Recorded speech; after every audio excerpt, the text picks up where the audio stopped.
I started to have this whole somatic experiencing aspect, which really goes into, so what is my personal experience? What does it feel like to have a body? Which is different from how does it move or what is it made of? It's like, what does it feel like to have a body? And only then was I able to start to translate, and how do I bring all of this into connection with another, which is the relational part. So those would be the 4 stages. It would be the like, how do I move? What am I made of? How does it feel inside? And then how does it magically change once we get into connection with others?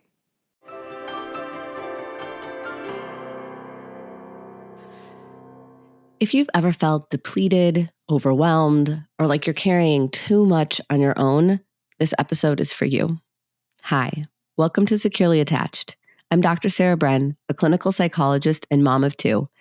In this podcast, I've taken all of my clinical experience, current research on brain science and child psychology, and the insights I've gained on my own parenting journey and distilled everything down into easy to understand and actionable parenting insights so you can tune out the noise and tune into your own authentic parenting voice with confidence and calm. And this week, I'm joined by Somatic practitioner and founder of Circle of Nurture, Lisa Rombach.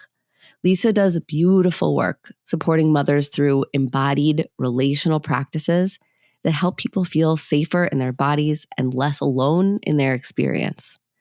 Together, Lisa and I talk about what somatic healing actually means in everyday language. We talk about why self-care often isn't enough and how something called circle work is different from the traditional mom groups many of us are familiar with, and why this kind of community can have a lasting impact, not just for us as mothers, but for our children too. And as you're listening, if you find yourself recognizing the overwhelm or burnout that we describe, I want you to know you don't have to navigate this alone.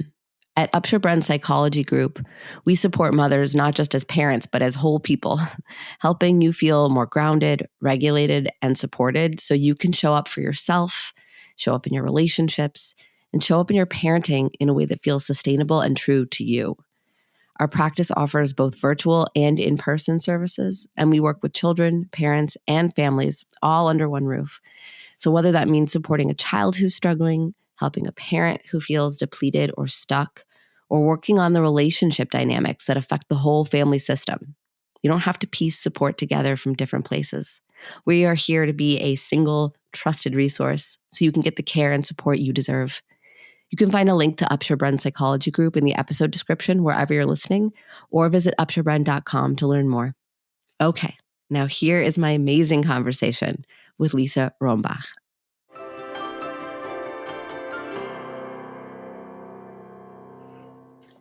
Hello, welcome back to the Securely Attached podcast. Welcome, Lisa. It's so good to see you. Thank you so much for coming on the show.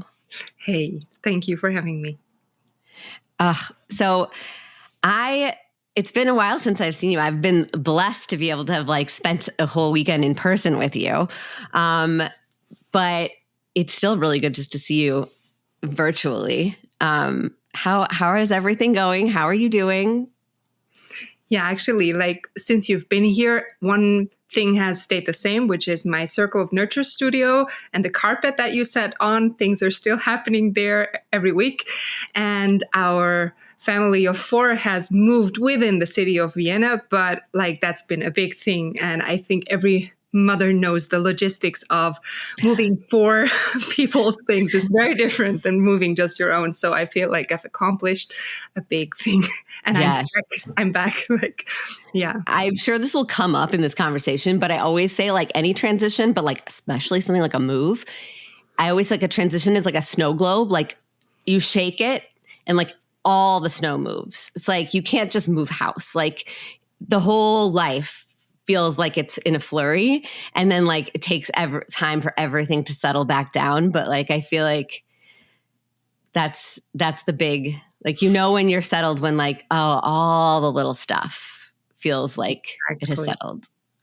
Yeah. And I love that you bring the image of the snow globe, because it's one of my favorite images when I start to work with people teaching them the language of their own body and they start to listen. It's one of the things I've noticed is when they're upset and then having this settling move and trace that inside yourself is like, oh, most people really have an easy access with that image.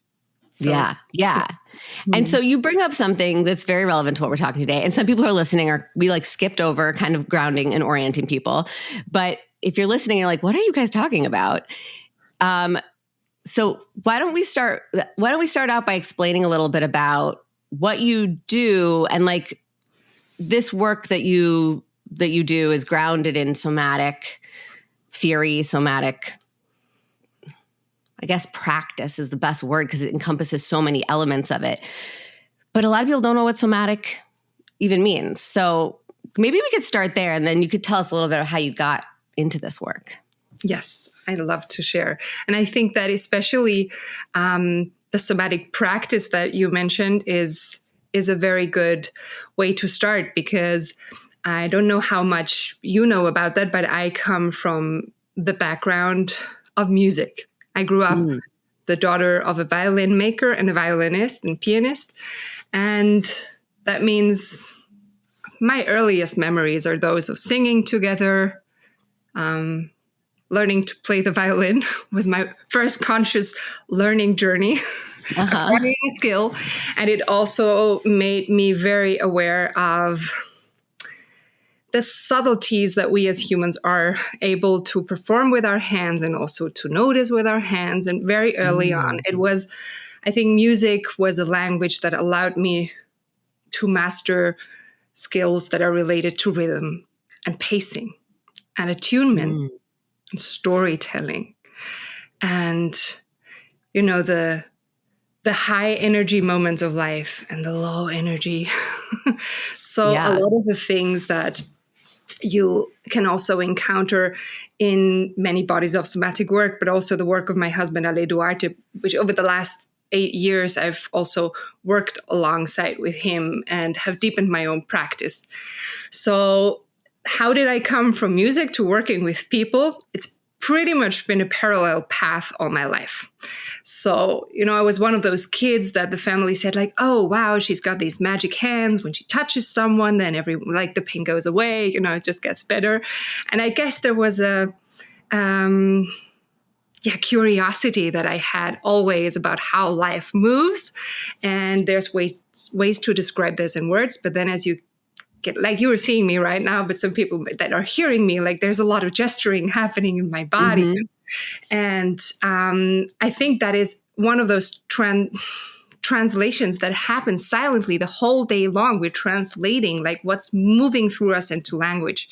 And one of the professions I took was that of making my voice, you know, a translator between the realm of emotions and what arrives in somebody else's soma in their whole being. Because when I sing, the words are really just a little part that translates. And then there is a huge part of like how I feel in my body and the emotional colors of what I'm transporting. And because a big part of my life was to own that instrument, like, you know, the finesse of all that, I really had to learn how to ride that horse that my body is, because it's got a will of its own, and I can either listen to it and respect it and work with it, or I can try to dominate it and control it and go over it.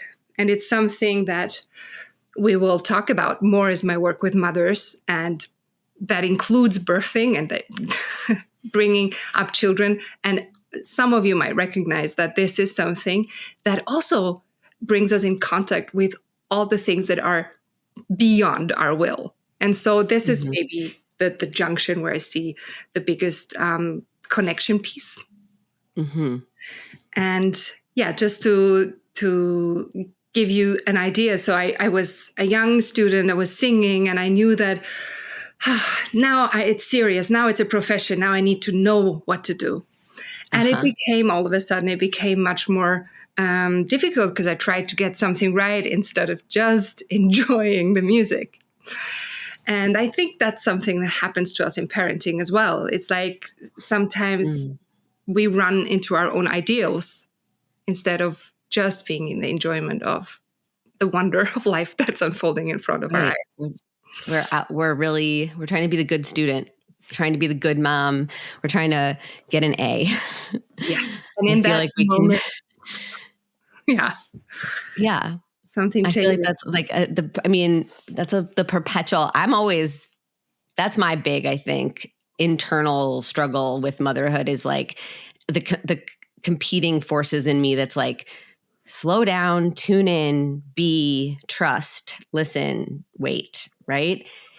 But then there's this other part of me that's like, I can't wait too long. I have to make sure that I know the right answer before I wait too long, because what if it's like this and then I didn't do the right thing? Like, what if it's what if I should have called the pediatrician? Or like, what if it's a teachable moment that I didn't teach right? Like the window could close. Like I'm always fighting that part of me that's like, there is a right thing to do.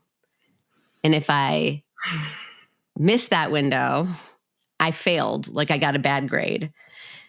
And I've spent good amount. I mean, my oldest is 8.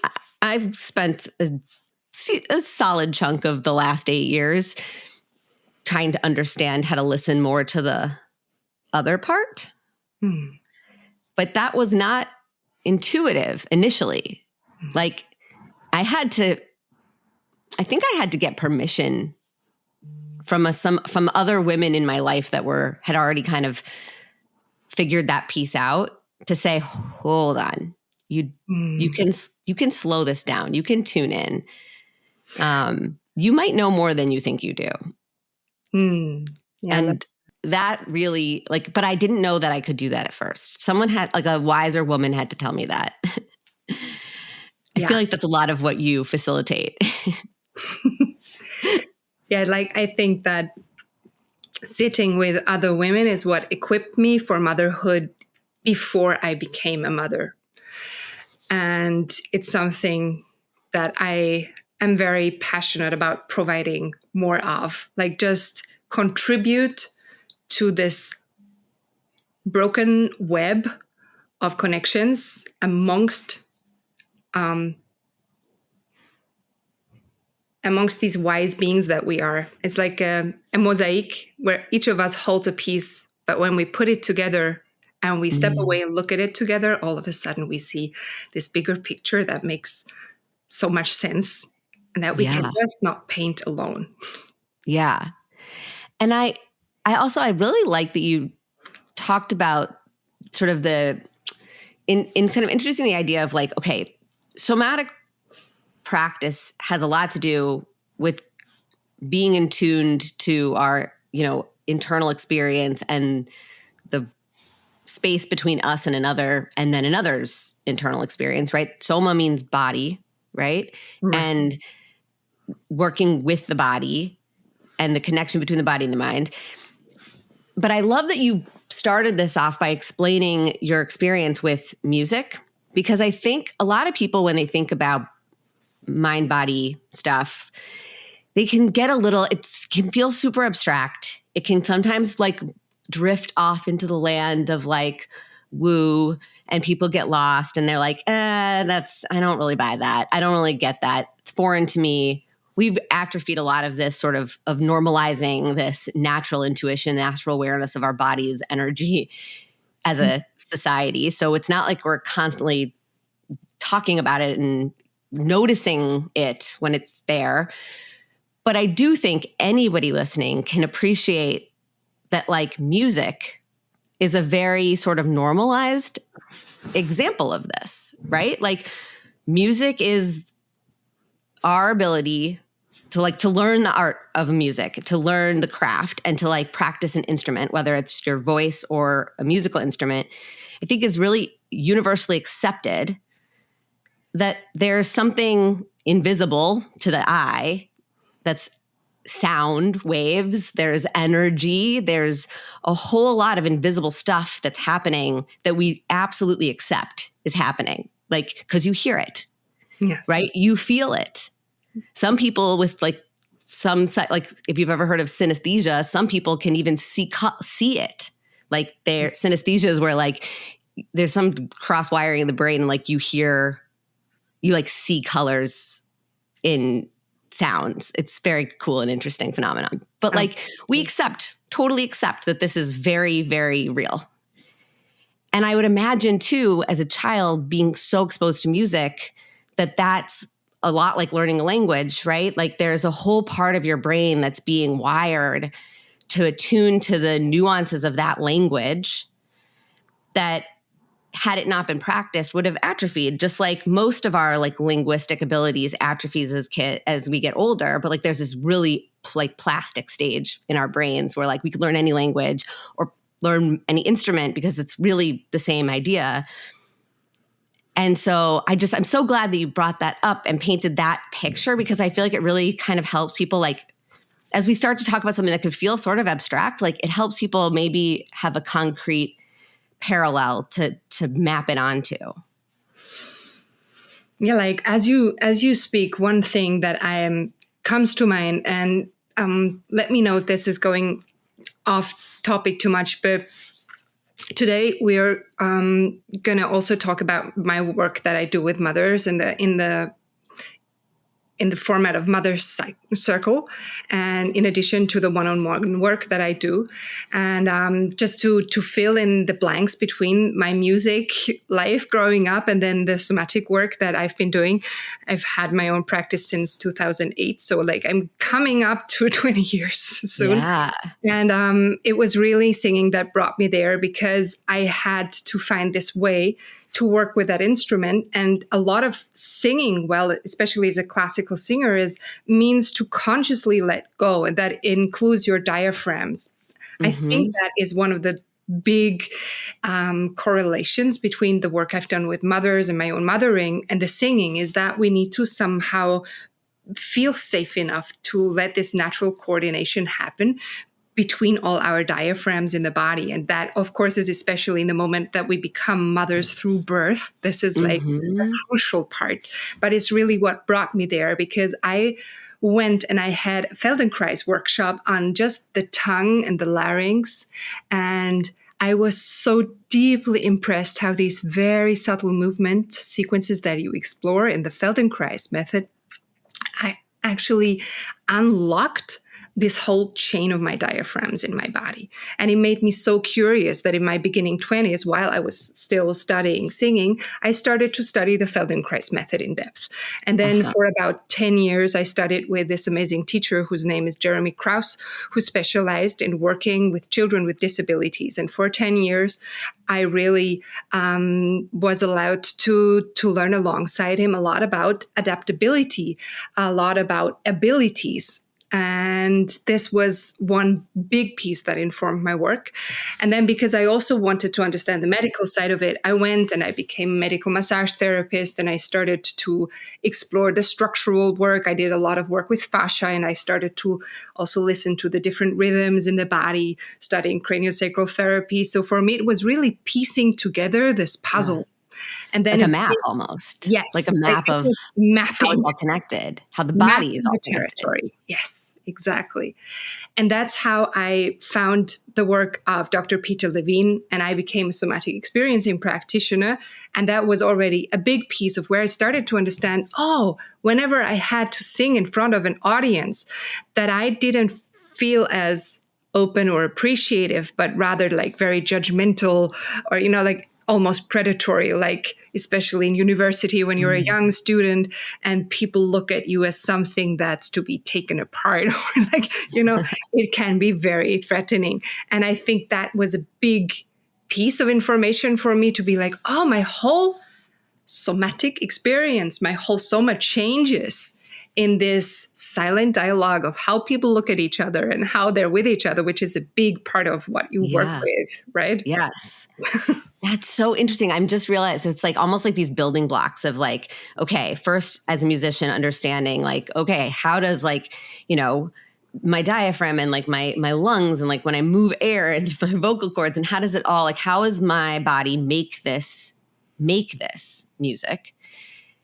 And then to deepen that, you had to understand like these like subtle like muscles in your how the mouth and the throat and the larynx and all. So then you're like studying that. And then you layer onto that this knowledge of the whole body, right? With the massage therapy and the muscle work, which connects the whole like head to toe, right? But then with the somatic experiencing work, it's like, oh, there's the space between, right? The psychic, the Yes. psyche, like the psychological piece, right? When I perceive threat, when a person looks at me a certain way, my body actually experiences something. And now, because I know how all the building blocks go together, I can notice that like, oh, my heart starts to race, or my fist clench, or my stomach flips. Like, but it's not because of something that's happening inside of me. It's because of something that's happening interpersonally. It's like, it's all, I think this is the reason why I'm getting so granular, is because I really feel like one of the biggest misunderstandings about sort of more somatic work in the therapeutic space, because as a clinical psychologist and as a therapist who, is very grounded in like neuroscience and, empirical evidence. And I think people don't recognize that like the somatic world fits very, very neatly and cleanly inside of that space. But it's confusing because it's so abstract. But I really want to help people who are listening who might not get it and think it's something too abstract to be able to say like, oh, no, this is like elemental. Like it makes a lot of sense to be curious about how the body tells us information that informs our emotional and relational experience, and vice versa. Like our relational and emotional experience can inform how our body then moves. Yeah. And I think like I could even say it shorter. If I had to name 4 stages of the development of my work, it would be that I learned, oh, this is how my body moves. This is how I move this vehicle that we're born into, which is actually the very first thing that babies do when they arrive, right? Yep. They learn how motor control works. And then that was largely the work with Feldenkrais and with a lot of neurological diseases. I worked a lot with stroke patients. Worked a lot with Parkinson's. And as I said, a lot with cerebral palsy or rare gene mutations. So all types of ways in which the body would not function as expected. Yeah. So that would be, how does my body move? And then the next thing was like, oh, let me explore the structure. Like, what is the structure? What am I made of? But this is more like an outside experience. It is not an inside experience. It is very much like what I can touch. And the best example I can give you for this was an older doctor. She was maybe in her 70s, and we studied Feldenkrais together. And she used to be a surgeon that operated shoulders for a lifelong career. And there was a moment when we did a very subtle movement of the shoulder, and for the first time in her life would she feel her own shoulder joint. And it was a completely different experience from operating on people's shoulder joints and knowing every external detail about a shoulder joint. Yeah. Oh, that's so cool. Which is a really important distinction for mothers to understand. It's great that there are experts out there. Wonderful. I myself, I wouldn't be here, Sarah, having this conversation with you if there weren't brilliant doctors out there who would have saved me twice. I was pregnant 3 times. I have 2 healthy children, and in between I lost one. And I know that I'm only here. Like my last 2 pregnancies, I wouldn't have survived without expert doctors. So this is something wonderful and brilliant. And it made me so aware of being part of this bigger net. And the experience that we're having in our own body, like we really are the only expert for. And I think this example of my colleague that looked at me and I could see her eyes widen, and she was like, this is what my shoulder joint feels like. I've never felt a shoulder joint before. Imagine. Like this, I think, is a really good example of what it means to do somatic work. Oh, and I understood, this is in a different book. So there was a structural work, the functional work. And then I started to have this whole somatic experiencing aspect, which really goes into, so what is my personal experience? What does it feel like to have a body? Which is different from how does it move or what is it made of? It's like, what does it feel like to have a body? And only then was I able to start to translate on how do I bring all of this into connection with another, which is the relational part. So those would be the 4 stages. It would be the like, how do I move? What am I made of? How does it feel inside? And then how does it magically change once we get into connection with others? Yeah. And I feel like the connection piece is where, I don't know, it seems like you have found your like home. Like all of the, like, this is what you were probably meant to be doing. Because I have been in a room with you and I know what it is like to be in connection, like to have that sort of like interpersonal awareness of another. Like, it's just, I can't articulate, like it feels so safe.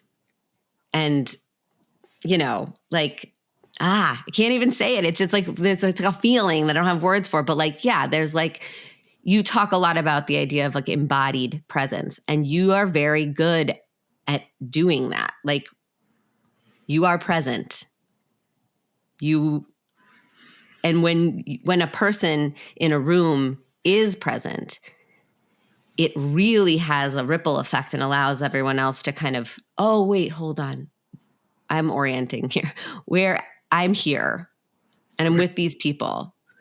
You get out of your head, you get out of, you know, the 10 things you have to do. You become aware and present. And I think that that's something that is, it's hard to find these days. We've trained ourselves out of it. Yeah, that's very sweet to hear. And I think that that's also where I see every single mother. This is not to exclude the fathers at all. It's just like, from my embodied experience, this is what I can speak to best. And I have a respect for the enigma, you know, that sometimes like just like fathers are to me, because it's, I guess, on so many levels, a different experience. But I believe that we as mothers, we are an embodied relational presence. Like, it took me a long time to understand that this is what I work with. I work with our embodied relational presence.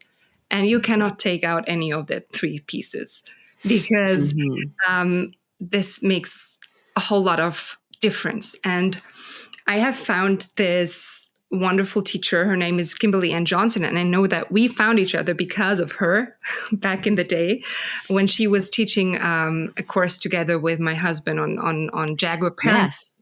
Yes, that is, it is all comes full circle, because Kimberly set up that training and I went to it. And that is how I found Ale's work and opened my whole mind to the somatic field of study, and just getting to do more and more and more, just deepening that learning and getting to spend more time with you in that process. Like, what a fun, like.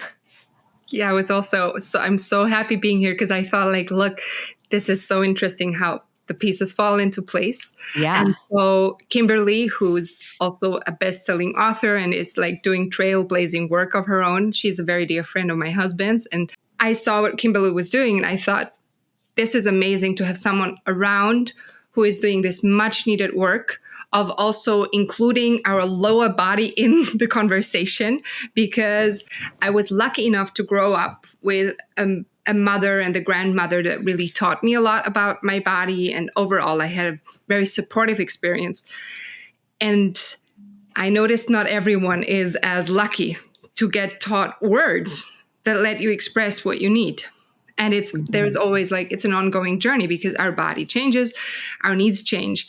And now that I'm a mother, I'm in the same position of where I want to teach my children the same, like this body literacy. And for me, that means a literacy to express how you make choices in life that are aligned with the needs that you have as a human being. So this is where, for me, alignment comes in, because sometimes if we just make choices that are aligned with our ideals, but not with our actual soma, with what we are capable to also feel, then we sometimes land in precarious situations and our body starts to speak. Mostly it starts to speak through pain or through numbness. Those are the two, like if that is a continuum, those are the body's favorite ways to say, like, either screams at you or it stops talking to you, which is very much what happens with your kids too. Yeah. Yeah. And so Kimberly definitely has been a wonderful influence in those last years for me to bring this work to start to share what I'm passionate about with more women in my field. And she developed this curriculum, which is like basically an 8-week journey where you travel through the hidden arc of motherhood and you go together to look at the places that usually society doesn't cover. It doesn't give it a loud voice.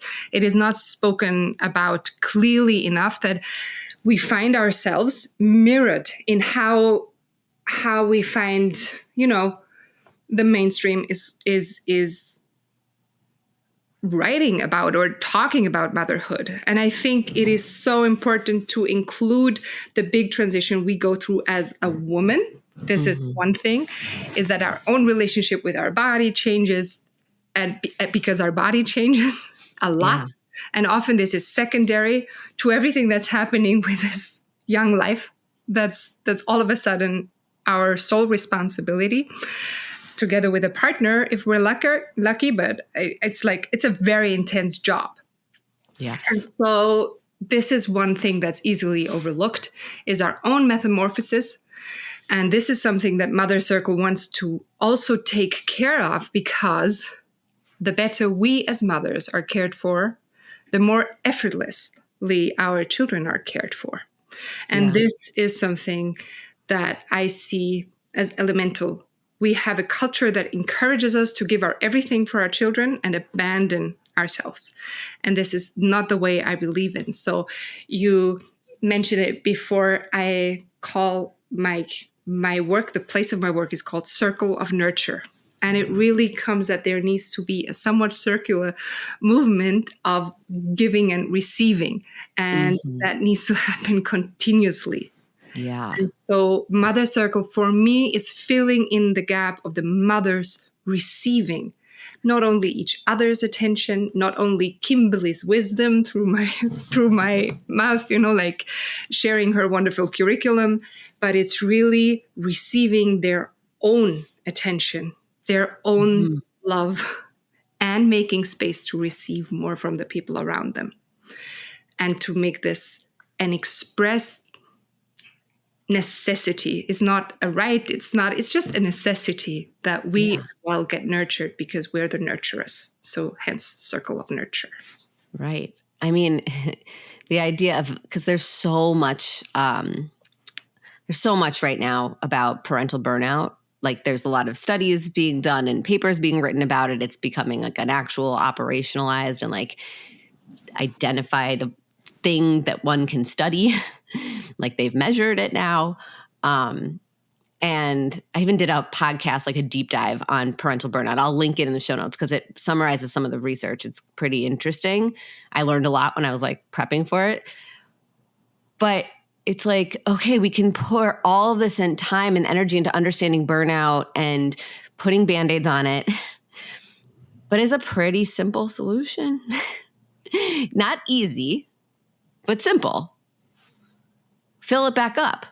Like fill up, like make sure that we're not having a one-way stream of energetic flow. We can't just only be output. There has to be input. It's like really basic math. And this is, I think, what you are saying here. Yeah, Sarah, because I think that we are at a point where mainstream has picked up on the fact that mothers are undernourished or undernurtured. And so there is this idea that, oh, love, you need to include more self-care into your routines. And it is like, it's one of the things that awakens a very healthy anger in me, because it's like, oh, there is one more to do on your list. Now go take care of yourself. And we're not meant to do that alone. It is ridiculous. Like, even though I say it's important we receive our own attention, I do know from experience that in order to do that, we need like a supportive layer around us. So this is maybe the biggest like secret I'm going to share with you, is like, even though we deeply need to receive our own attention and our own care. In order to do this, we need someone who is space around us. And they don't need to hold much, they just need to be there. Yeah. The perfect way to illustrate this that any mother listening will totally be like, oh, yeah, no, I know exactly what you're talking about. Is like, when your kid wants to play, they don't need you. They want to play. They've got a lot of energy and they want to play. But as soon as you leave the room, they stop playing. They don't need you in there to do anything except just be there. And as soon as you leave, they're not even paying attention to you. They're deeply doing their own thing. But as soon as you leave, it's like, well, you popped the bubble. Come back. Like, we do that for our kids all the time, and we accept it, and we just assume it's so, yes, I get that. I get that I am a bubble, a little protective bubble, a container in which my child does all this self-work. But they have the bubble. And when the bubble pops, it's harder for them to do that stuff. It's the same for us. We didn't grow out of that. We need someone to hold the space for us to do that sort of internal exploring and feeling and reflecting and integrating. It's not, yes, you might do some of that work individually, but the bubble has to be there. And the bubble is the circle, is the thing that like has to be held by another. Yes. And is this giving permission, the silent act of like liberating someone to be in their flow. And one aspect that I have come to love a lot about this work is the intergenerational aspect. It's that many things can be said, many things can be read. And when you're in the same space with someone who's already walked the path, like I try to always make sure I have grandmothers in the circle, because they can give you this embodied sense of, oh, I'll get through it. They've weathered the storm. And there is a very powerful transmission in like just sitting together, and they look at you knowing that you'll get through it. And this is also something that we tend to lose easily in times of more demand. Our sight gets narrowed down, and we tend to see, it's like once you're pregnant, you see all the, like the pregnant women in the street and all the baby stuff. And before you didn't notice, it's like this, you start to be in a bubble. And one of the things that Mother Circle does, I think, is widen the bubble that we're in. And it gives us more wiggle space to also, to come back to what I said in the beginning, maybe to be more gentle with ourselves, and to also be forgiving and honoring of this transition that we're in, like being with ourselves as someone who's learning an elemental new skill. And to know that, we're not born into knowing how to do this right, but we have a possibility and a right to learn this step by step. And I think it's something that can become much more a felt experience in this format. So obviously I can imagine anybody could benefit from going to like doing a Mother Circle, right? But like, who is it for? And why might someone say, oh, I think I need something like this? Yeah, I think it's when you start, there is like a moment when you're just in the thick of it and you don't have any space to notice anything. That's usually not the best time. But as soon as you have just a little pocket of awareness that, oh, I seem to be a little bit like in my own narrow bubble. I seem to be a little bit stuck here, and I'd like to just take a breath, or I would actually need to pause, but I don't know how. Or, oh, I've noticed I'm not feeling anything. That moment that you notice, but you don't know where to turn and what is the next good step. Mother Circle is a really good next step when you feel stuck somewhere along the journey of mothering. And to give you an example, one one thing that I really am very grateful for is that the women who join my mother circles are feeling something that you mentioned before, something about feeling safe enough to show up. And that means my mother circles are very inclusive. I, as someone who's lost a child, know that there, for example, are no places for women to go that are mothers, but their children are not around. Mm-hmm. And while we often say, just like, oh, we feel a little bit like, oh, that's a sad experience, and that we try to look away, but we miss a lot of opportunity of bonding over the journey of motherhood, Yeah. And I have found that this is usually something that whatever experience you've lived, when you come to Mother Circle, you're adding one more piece that enriches every other woman in the circle. Wow. And another example I can give you is adoptive mothers. There's even like a wonderful colleague, Carla Johnson Cross. I need to look up if I said her name correctly, but she's an adoptive mother, and she's also running Mother Circle only for adoptive mothers. So someone who would feel, better in an environment dedicated to that also exists. And I like to have this diversity of mothering in this circle, because it really opens us up to the samenesses. Like, we see, oh, that's different, but I'm not alone with this. So usually I have 2 or 3 mothers that have a newborn. It's like they're nursing during the calls. The calls are being recorded, so sometimes you come in later or you drop out earlier, or you're off camera sometimes. But we start to know each other over this arc of 8 weeks, and then usually I have some calls in between where we just dive into some of the things that are not covered by the curriculum but are highly relevant. For example, patchwork family dynamics are something that I have found is also not a place that's easily to be found, how that affects us. I know what that's like because I have my children with 2 different fathers. And I love to also include this as a harbor that we can speak to the enormous metamorphosis that happens as we grow into a different family unit that often is very different from what we expected. Or you might have your child in partnership and then you find yourself without a partner. And again, your mothering journey changes so much. And so to have this space where you can just slow down and start to listen to the way your body tells the story and other bodies tell the story, a lot of magic happens. Yeah.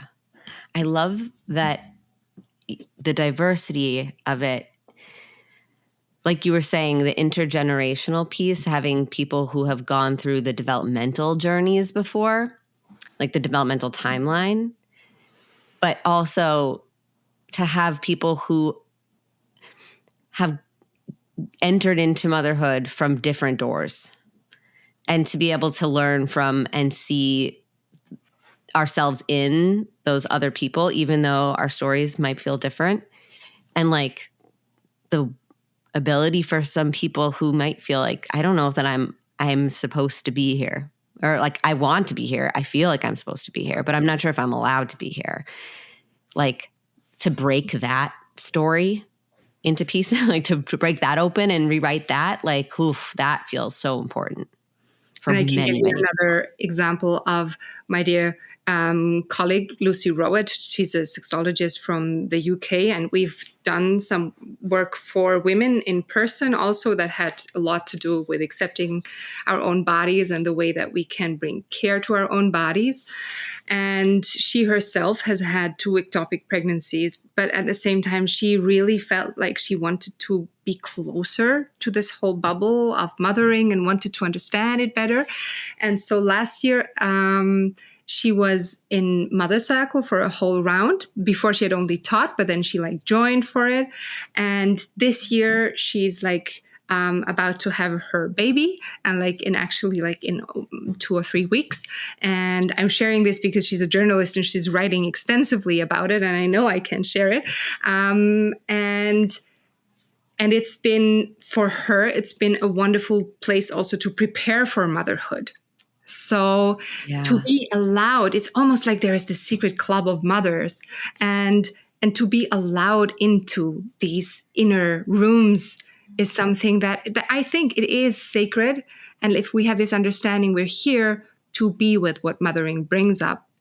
I've also had midwives, people that don't have children of their own, but they are so elemental to the mothering journey that I felt like, yes, come, bring your wisdom, sit with us. And they said they walked out with a much deeper understanding of the women that they work with even more reverence.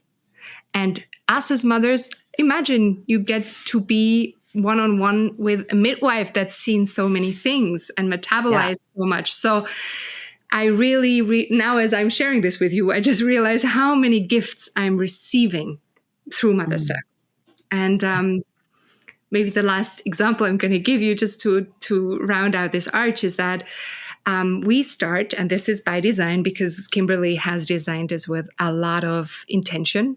We start by introducing ourselves via our motherline. And in that moment, I can give you this example if I manage. So I am Lisa. I'm the daughter of Barbara. I'm the granddaughter of Traude and Maria. And I'm the great-granddaughter of Josefa, Anya, Maria, and Paola. And I'm the mother of Maya and Levi and a little spark of light.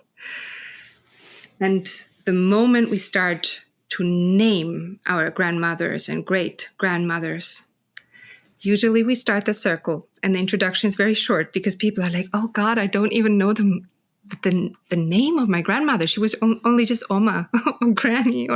And then the names start to drop in. And by the end, usually we have a very long introduction because the names arrive. And there's this shift where people say, like, God, I always saw her as this old woman, but now I have this, I started to connect to her as this young woman that went through the same stories as me. And it does something so potent in like connecting, to what brought us here in the first place, and just understanding we're resting on one successful birth after the other through generations. Like that in itself is wonderful. And it puts into perspective how much can go wrong, like, because there's been things happening all the time, but we're part of a line that some elemental things just went incredibly right for such a long time. And that I always walk away just trusting life a bit more and trying to do less of it myself, because I realize it's not just me. Like, it pops the illusion a bit that we're making all of this happen. Like everything rests on us to make it happen. It's like, well, no, like it feels that way. And a lot is telling us that. But when we actually zoom out, like really like you're zoom out in this felt sense way of like across generations, there's a lot that we are just on. We're just here for the ride. Like we're just in the passenger seat. We've got a whole, what is it? Like auto drive. Yes. Like the car that not self-drives, but like, it's not a manual stick. It's an auto shift. Like there's a lot helping us out here. And Sarah, I think the very best investment, if it's like someone is like, oh, why should I do Mother Circle? Is anyone who wants their children to be loving and respectful towards them. I think Mother Circle is the best work we can do because it's our way of being loving and respectful towards ourselves and the mothers that came before us. And it works like magic. The moment we live that in ourselves, we don't need to teach our children explicitly because they learn it implicitly. Every breath, that we take with reverence is a way that they absorb that. Yeah. Yeah. It's like it's more about living it in the everyday than teaching it in the teachable moments. Like, it's go back to that part of me, that voice, that this sort of like good student voice that's like, but what if there's a teachable moment and I missed it? It's like, oh, but just being in my life with gratitude for all that I am capable of and all of the women that came before me have given me. Like, the kids will also, that is like true teachable moments, but it's like osmosis. I like that. Osmosis is beautiful. Yeah, true. If people want to know more about the circle work that you do, and you have a mother circle coming up too, how can people connect with you, and where should we send them? One way to catch up with me is on Instagram and Circle of Nurture, and then online www.circleofnurture.com is where you'll find everything. And I have an open class come up on February 9th. I will be teaching a class called Mother Glue. I love to just like talk about the things that are most alive for me, and at the moment it's like the things that keep us, that hold us together when everything else is falling apart. And so everyone is very welcome to just join and get a bit of a feel of what it's like to be in that field together. And then the next Mother Circle is going to start on March 9, and we're going to meet for 75 minutes every Monday online. And then there's some optional calls in between that you can just join if you want to sit more with a story of one mother that is bringing her particular wisdom to the circle. Those are usually mothers and women that work also with other mothers and women and speak from their personal experience as well, which is usually a very rich piece, but it's just like a little add-on. And the core sessions are every Monday just to start the week together, arrive in our bodies and arrive with a moment to honor ourselves so we can effortlessly show up for our kids the rest of the time. Oh, I love that. I hope everyone listening checks this out or sends this to someone who might love it. And if you're listening in like the future, right? Because like people come back to these episodes, go to Lisa's website because she does these, regularly. So if it's past March when you're listening, go check it out because this is worth and looking also, into. I need to make a shout out. It's always worth checking the mothercircle.com page where my colleagues are also posting their in-person circles, because if you have a chance to attend an in-person circle near you, please go and build mother culture around you. Oh, that's amazing. Okay. We'll link all that in the show notes so people can find it really easily. And thank you so much for coming on. This was, it set my day in a totally nice direction. Oh, thank you for having me.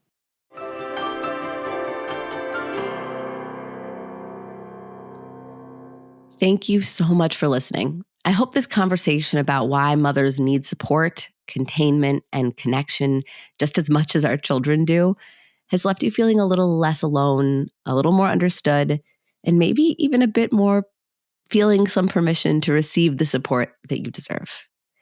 If you're finding yourself wanting to take the next step, whether that's learning more about somatic work, community support, or finding spaces where you don't have to hold everything together by yourself, you can find links to the resources Lisa mentioned in the episode description. And if you're interested in additional support for yourself, your child, or your family, I've also linked my group practice, Upshur Bren Psychology Group, in the episode description as well. With both virtual and in-person services designed to be effective and convenient, we offer support with everything from anxiety, burnout, and emotional overwhelm to parenting challenges, relationship dynamics, and child development concerns, all in one place. You can find a direct link to my group practice in the episode description or visit upshurbren.com to learn more about the supportive resources that we offer. I'll be back again on Thursday answering one of your questions in our Beyond the Sessions Q&A episode. And until then, don't be a stranger.